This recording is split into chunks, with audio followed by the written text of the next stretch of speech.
Dear commerce students, first year commerce accounting का subject हम बात कर रहे थे। लास्ट लेक्चर्स में हमने बात की स्पेशल जर्नल्स की, जिन स्पेशल जर्नल्स में से आप लोग अब तक जो सीख चुके हैं वो परचेजेस जर्नल है और सेल्स जर्नल है। आज मैं कुछ हद तक बात करूँगा purchases return and allowances journal की, sales return and allowances journal की, और फर्दर मोर हम बात करेंगे कि इन जर्नल्स बनने के बाद हम किस तरह से कस्टमर्स और सप्लायर्स के सब्सिडरी अकाउंट्स बना सकते हैं। सब्सिडरी अकाउंट्स किसे कहा जाता है कि जो पार्टनर्स के इंडिविजुअल अकाउंट्स बनते हैं। इसमें हमने इररेलेवेंटली जो क्रेडिट परचेजेस ऑफ मर्चेंडाइज थी, चाहे वो अहमद सन से हुई, बशीर ब्रदर्स से हुई या अमीन स्टोर्स से हुई, इन तमाम सप्लायर्स का रिकॉर्ड हमने यहाँ मेंटेन किया एक ही जर्नल में, जिसको हमने परचेजेस जर्नल कहा। इसको स्पेशल जर्नल क्यों कहा जाता है? क्योंकि इसमें सिर्फ specifically credit purchases of merchandise को रिकॉर्ड किया जाता है। अब हम आगे बढ़ रहे हैं। आगे बढ़ने के साथ साथ हमें कुछ चीज़ों को मज़ीद देखना है। मैं कुछ फॉर्मेट्स आपको दिखाना चाहूँगा और उन फॉर्मेट्स की मदद से हम आगे सीखेंगे कि हम किस तरह से इन रिकॉर्ड्स को फर्दर प्रोसेस कर सकते हैं। मैं आपको एक मिसाल देना चाहता हूँ, यहाँ ज़रा नोटिस कीजिए। ये जैसा मैंने आपको बताया था कि जो भी फॉर्मेट शुरू होता है, सबसे पहले बिज़नेस का नाम या बिज़नेस करने वाले का नाम, मिस्टर मुमताज़, यहाँ पर जो एक बिज़नेस करने वाले का नाम है। फिर उसके बाद परचेजेस जर्नल, जिस तरह से फॉर्मेट का नाम लिखा जाता है।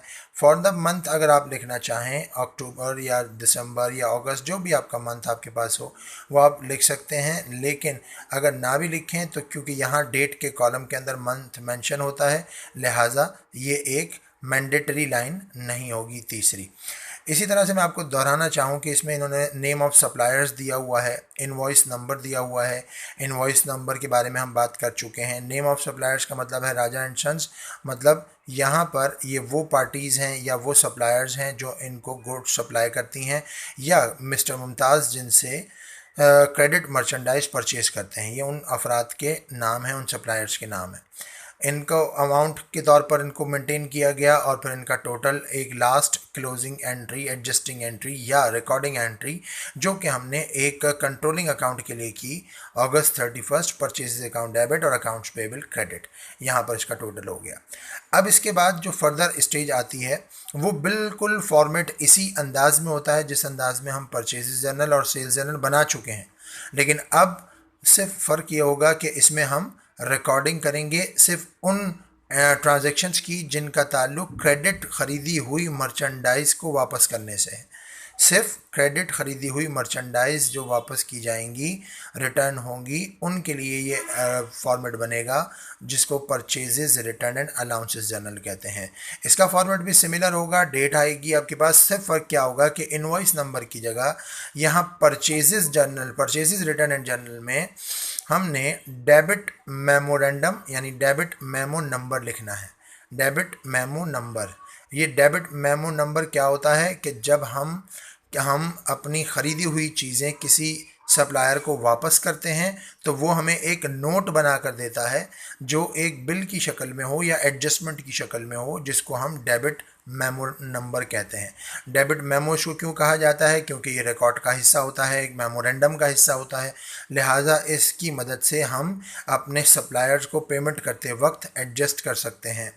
इसी तरह से मैं इसी की बेस के ऊपर आपको बताऊं, आगे चल के बाकी फॉर्मेट सेम रहेगा, name of suppliers, posting reference और अमाउंट्स। ठीक है, ये हम पहले भी इसी तरह से बना चुके हैं, अब दोबारा हम इसको इसी तरह से समझा रहे हैं। Date, debit memo, name of suppliers, posting reference और अमाउंट्स।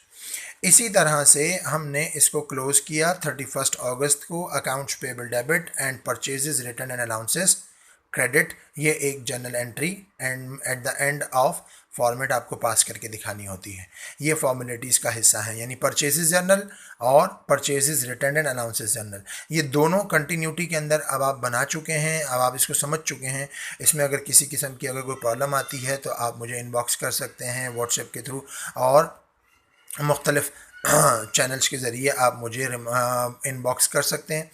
सब्सिडरी लेजर्स क्या होते हैं, मेरा आज का जो फोकस होगा वो थोड़ा सा इस तरफ होगा कि सब्सिडरी लेजर्स किसे कहा जाता है।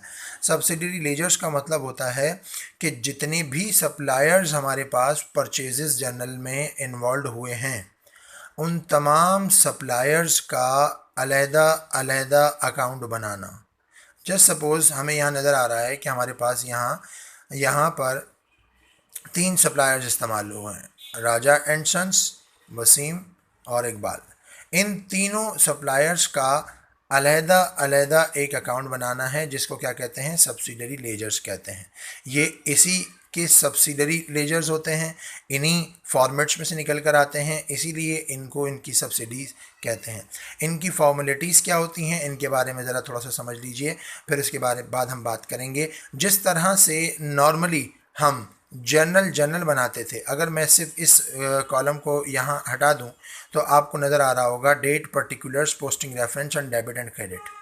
Date, particulars, posting reference, debit and credit. अभी आप समझ लीजिए कि यहाँ पर आपके पास ये थर्ड अकाउंट या थर्ड कॉलम आपके पास नहीं है। ये वही फॉर्मेट है जो जर्नल का फॉर्मेट होता था। यहाँ फ़र्क क्या होगा, सब्सिडरी लेजर में ये तीसरा कॉलम जो बनता है ये बनता है बैलेंस का कॉलम। इसे हम लेजर अकाउंट की सेल्फ बैलेंसिंग फॉर्म कहते हैं।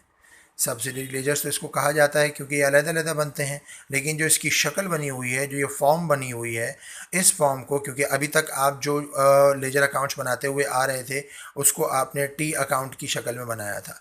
अब ये जो फॉर्मेट आपके पास बना हुआ है ये एक स्टैंडर्ड फॉर्मेट है जिस फॉर्मेट को कहते हैं self balancing ledger, self balancing ledger या रनिंग बैलेंस फॉर्म। और तीसरा कॉमन नाम जो एग्जामिनर आपके एग्ज़ाम्स में इस्तेमाल करता है सब्सिडरी लेजर्स के लिए वो होता है 3 कॉलम लेजर।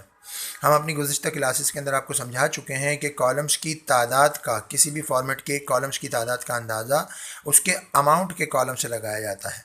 यहाँ अमाउंट का एक कॉलम डेबिट का है, एक क्रेडिट का है और एक बैलेंस का है, लिहाजा इस फॉर्मेट को हम 3 कॉलम लेजर भी कहते हैं। 3 column ledger, self balancing ledger, या फिर हम उसको क्या कहेंगे, या उसको सब्सिडरी लेजर्स और रनिंग बैलेंस फॉर्म, ये इसके सब के नाम हैं जिसके अंदर इसको रिकॉर्ड किया जाता है। इसमें सिर्फ एक ही कॉलम था अमाउंट का, इसलिए इसको सिंगल कॉलम जर्नल कहा जाता है।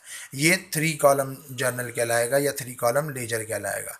ये बात ख्याल रखिएगा कि एग्ज़ाम्स के अंदर आपसे एग्जामिनर रिक्वायरमेंट करता है कि आपने 3 कॉलम लेजर बनाने हैं। बहुत से स्टूडेंट्स को नहीं पता होता, वो कंफ्यूज हो जाते हैं और वो फिर कहते हैं कि हमने तो कभी 3 कॉलम लेजर बनाया ही नहीं, 3 कॉलम कैसा होता है। लिहाजा ये याद रखिए कि अकाउंट और अमाउंट के जो कॉलम्स हैं उनकी मदद से आपने इसको काउंट करना होता है। इसके बारे में जो भी क्वेरीज़ होंगी इंशाल्लाह नेक्स्ट वीडियो के अंदर मैं आपको उसको क्लियर करने की कोशिश करूँगा। फ़िलहाल कोई क्वेरीज़ होती हैं तो आप मुझसे रब्ता कर सकते हैं।